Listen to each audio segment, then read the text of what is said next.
Hello and welcome to Podcast Bytes, powered by India Law LLP. I am your host Arpan Anand. Today we examine a recent decision of the High Court at Calcutta in Genco Project India Limited versus UCO Bank and others, decided on 20th May 2026. The judgment addresses an important question under the SARFAESI Act. When a borrower appeals against an order of the Debt Recovery Tribunal, can the statutory pre-deposit be avoided by describing the challenged order as merely procedural? The court answered no. On the fact of this case, it held that rejection of a request seeking implementation of a one-time settlement scheme was a substantive determination affecting the loan liability and not a single case management or procedural order. So now moving to the background of the case, Genco project had availed credit facilities from UCO Bank. Following default, the loan account was classified as non-performing asset and measures were initiated under the Securitization and Reconstruction of Financial Assets and Enforcement of Security Interest Act 2002, commonly known as SARFAESI Act. The borrower challenged the bank's action before the Debt Recovery Tribunal at Kolkata through a securitization application. During those proceedings, it filed two interlocutory applications. One sought to set aside an auction sale notice, the other sought directions requiring the bank to issue or implement an approval under its one-time settlement circular dated 27 July 2021. It also requested that an upfront payment of 70 lakh rupees be kept in a fixed deposit without lien until its refund with interest. On 20th March 2025, the DRT disposed of the OTS related application. It observed that a proposal for a settlement was a matter between the borrower and the bank and left it to the bank to take a decision. Genco Project then applied to the Debt Recovery Appellate Tribunal, or DRAT, the pre-deposit dispute. As the appeal stage, the borrower sought a complete waiver of the pre-deposit prescribed under Section 18 of the SARFAESI Act. The DRAT rejected and request and directed a deposit of 50% of approximately 4 crore 95 lakh rupees, stated to the debt due to the date of its order. The borrower approached the High Court under Article 227 of the Indian Constitution. Its principal argument was that the DRT order was only procedural. Therefore, according to the borrower, an appeal against the order should not attract the pre-deposit requirement. Reliance was placed on the Supreme Court decisions in Sunshine Builders and Developers versus HDFC Bank. In that matter, the Supreme Court had raised a prima facie question about whether every order passed by a DRT, including a purely procedural order, should attract the pre-deposit condition when challenged before the DRAT. So, looking for the bank's response, UCO Bank opposed the petition. It argued that the borrower had not sought a routine procedural direction.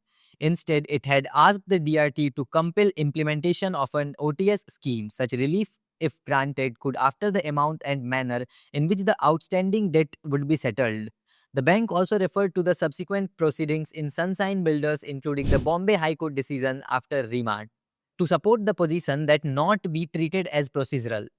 And after that, we are now looking for the what the High Court held. The High Court accepted the bank's center submission. It held that DRT's refusal to direct implementation of the OTS circular was not procedural in nature. The court explained the distinction carefully. A procedural order ordinarily concerns matters such as timelines, case progression, or management of the proceedings. By contrast, the borrower's OTS application sought a direction capable of interfering with what the court called the core substantum of the loan. If the application had been allowed, it could have affected the debt payable to the bank. Its rejection therefore disposed of a substantive plea while leaving the existing loan liability unchanged. The court further related to the Supreme Court decision in Union Bank of India versus Rajat Infrastructure Private Limited and Narayan Chandra Ghosh versus UCO Bank. These authorities establishes that Section 18 creates a mandatory condition for entertaining an appeal by borrower. Ordinarily, 50% of debt claimed by the secured creditor or determined by the DRT, whichever is less, must be deposited. The DRT may reduces this amount for recorded reasons, but not below 25%. The judgment also reiterated that even an appeal against an interlocutory order may attract the statutory pre-deposit. What matters is not merely the label attached to the order, but the nature and legal effect of the relief decided by it. And why the decision matters. This decision is significant for borrowers, guarantors, secured creditors, and particular and practitioners handling SARFAESI litigation. First, a party cannot avoid Section 18 simply by characterizing the challenged order as interlocutory or procedural. Courts will examine the substance of the application and whether the order affects substantive rights or liabilities. Second, a request to compel a bank to implement an OTS scheme is not treated as neutral procedural step. It directly concerns settlement of the debt and may alter the financial liability or to a secured creditor. Third, the power of the DRAT is limited. It can reduce the statutory deposit from 50% to minimum of 25% by recording reasons. But it cannot ordinarily grant a complete waiver where Section 18 applies. Ultimately, the High Court found no ground to interfere with the DRAT's direction and dismissed the revisional application without any order as to costs. The key takeaway is simple. Under the SURFACI framework, substance prevails over form, where the relief sought can affect the debt itself. An appeal against its rejection is likely to attract the mandatory pre-deposit under Section 18. Thank you for listening to Podcast Bytes powered by India Law LLP. I am Arpan Anand. Stay tuned for more concise legal updates and case insights.